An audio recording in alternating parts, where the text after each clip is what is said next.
नमस्कार। प्रगणक साथियों या हमारे सुपरवाइजर साथियों के साथ एक छोटी सी समस्या आ रही है। हालांकि ये कोई समस्या नहीं है, बस थोड़ा सा इसको अंडरस्टैंडिंग करना है, यानी समझना है। बहुत लोगों का सवाल आ रहा है कि क्या एचएलओ ऐप पे लाइन क्रमांक, जनगणना भवन क्रमांक और जनगणना मकान क्रमांक और परिवार क्रमांक ये सेम होने चाहिए अथवा सेम नहीं होने चाहिए।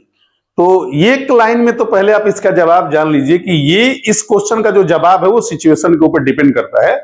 हम यहां देखेंगे कि कैसे इसको हम आसानी से समझ सकते हैं। आप ऐसा देख रहे हैं कि आपके स्क्रीन पे हमने 3 जनगणना भवन बनाए हैं, एक CN1 है, एक CN2 है और एक CN3 है। पहली बार देखने से आपको ये पता चल रहा है कि CN1 वो है, उसमें मात्र एक फैमिली है।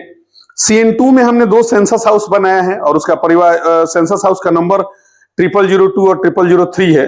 और ये CN3 में हम देख रहे हैं कि एक ही सेंसस हाउस है, एक ही जनगणना मकान है और इस एक ही जनगणना मकान में 2 परिवार अलग अलग रह रहे हैं। इन तीनों की एंट्री हम यहाँ पे एचएलओ ऐप के में कर देखेंगे कि क्या इन तीनों के लिए लाइन क्रमांक, जनगणना भवन नंबर, जनगणना मकान नंबर और परिवार क्रमांक समान होते हैं या नहीं होते हैं। तो यहां से शुरू करते हैं।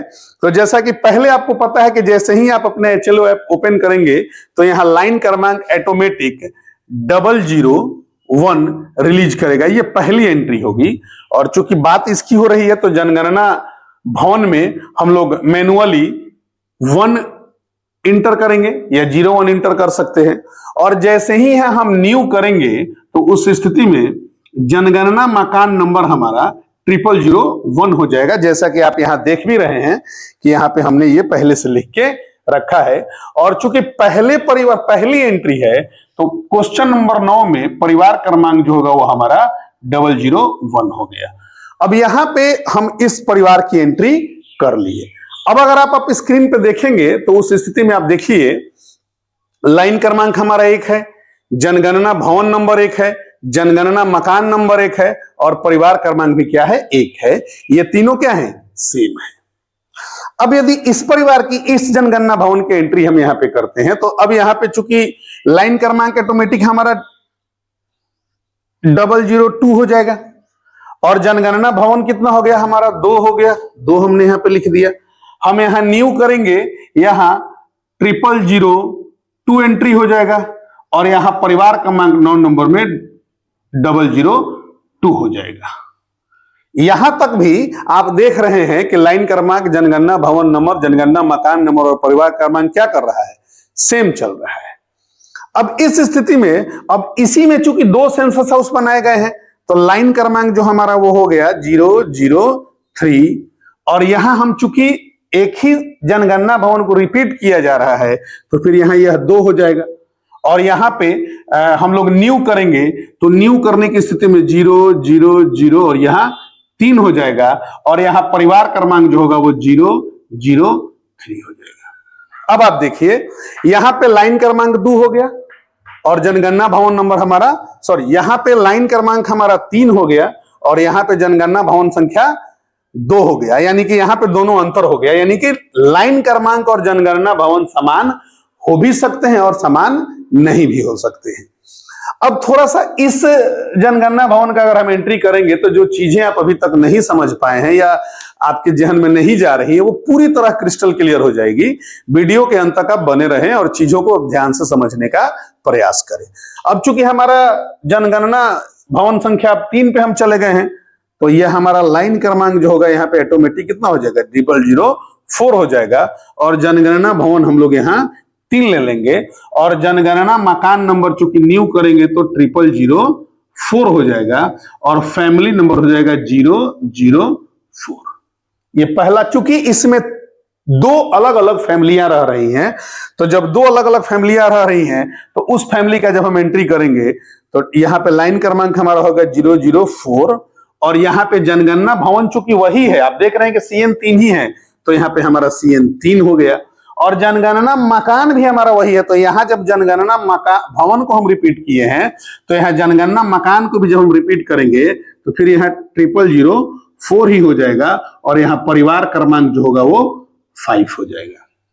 ठीक है, थोड़े देर के लिए मान लेते हैं कि हम यहाँ पे तीन परिवार को दिखा रहे हैं। एक ही जनगणना मकान में हम लोग तीन परिवार को दिखा रहे हैं। तीन परिवार हैं वहां पे, तीनों फैमिलियां अलग अलग है, उनका अलग अलग रसोई है, लेकिन जनगणना मकान एक ही है। उस स्थिति में इसकी एंट्री अगर इसमें हम बढ़ा दें तो यहाँ पे हमारा लाइन क्रमांक जो है 5 हो गया, और यहाँ पे चूंकि एक ही जनगणना मकान है तो यहाँ 3 ही रह जाएगा, और जनगणना भवन रिपीट हो रहा है तो यहाँ 3 हो जाएगा, और यहाँ एक ही जनगणना मकान में 3 परिवार रह रहे हैं तो यहाँ भी 0004 ही हो जाएगा, और यहाँ पे 006 हो जाएगा।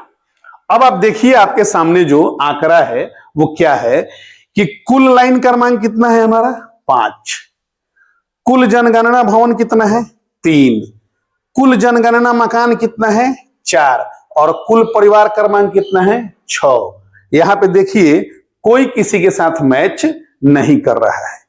तो उम्मीद है कि आप इस बात को समझ गए होंगे। ये एक ही स्थिति में सभी बराबर हो सकते हैं। कब?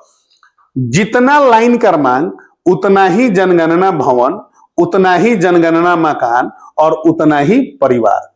अगर ऐसा कोई मॉडल आपके एचएलबी में है तो ही ये सभी के सभी बराबर हो सकते हैं, अदरवाइज ये बराबर नहीं हो सकते हैं। किसी भी परिस्थिति में ये बराबर नहीं होंगे, चूंकि ऐसे भी हम समझ सकते हैं कि हमारा जो एचएलओ ऐप है उसमें लाइन क्रमांक को रिपीट करने का कोई उपाय नहीं है, लेकिन जनगणना भवन को हम लोग रिपीट कर सकते हैं, और फिर उसके बाद हम लोग जनगणना मकान को भी हम लोग रिपीट करते हैं। तो जब ये दोनों रिपीट होगा तो उस स्थिति में इनका क्रम लाइन क्रमांक के साथ अदला बदल हो सकता है।